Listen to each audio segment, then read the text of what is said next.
আজকে দীঘা ট্রিপের দ্বিতীয় দিন। সকালটা ছিল বেশ ঠান্ডা ঠান্ডা।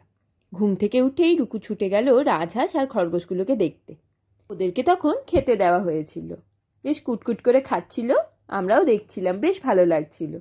তারপর রাজহাঁসগুলোকেও ছেড়ে দিয়েছিল, আর রুকুও দেখছি ছুটছে ওদের পিছন পিছন। ওর এই সকালবেলার উত্তেজনাটা দেখে মনটা এমনিই ভালো হয়ে গেল। তারপর আমরা রওনা দিলাম লাল কাঁকড়া বিচের দিকে। এই বিচটা এমনিতে খুব একটা বেশি ভিড় হয় না, আর সকালবেলায় একেবারেই ফাঁকা ছিল। চারপাশে শুধু সমুদ্রের শব্দ আর ঠান্ডা হাওয়া, আর চারিদিকে শোকাচ্ছে শুঁটকি মাছ। গন্ধে একেবারে চারিদিক মোমো করছে। এখন এই বীজটাতে অনেক মাছ ধরার নৌকা রং করা হচ্ছে আর পরিষ্কার করা হচ্ছে।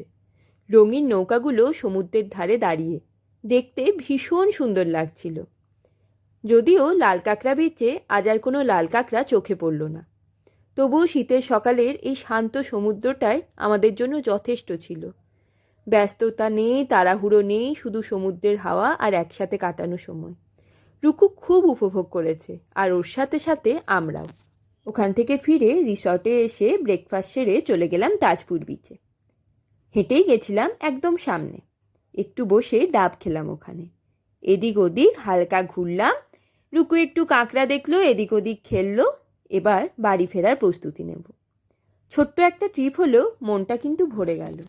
এই বছরের শেষ ট্রিপটা বড় কোনো প্ল্যান না হলেও এই শান্ত সকাল, ফাঁকা সমুদ্র আর একসাথে থাকা মুহূর্তগুলোই একে এক বিশেষ করে তুলেছে। গেছি কলকাতা। রাস্তাঘাটে এখনও ক্রিসমাস ভাইবস। বেশ ভালো লাগছিল।